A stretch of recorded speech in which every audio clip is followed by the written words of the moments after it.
গ্রীষ্মের প্রথমেই কৃষ্ণচূড়া গাছের লাল আভা চারিপাশে এই দৃষ্টিকে মন কেড়ে নেয়।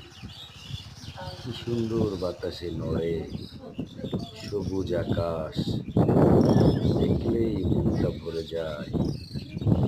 আপনারা যারা শহুরে জীবনযাপন করেন অথবা বিদেশে থাকেন তারা হয়তো এই দৃশ্যটি অবলোকন করতে পারেন না।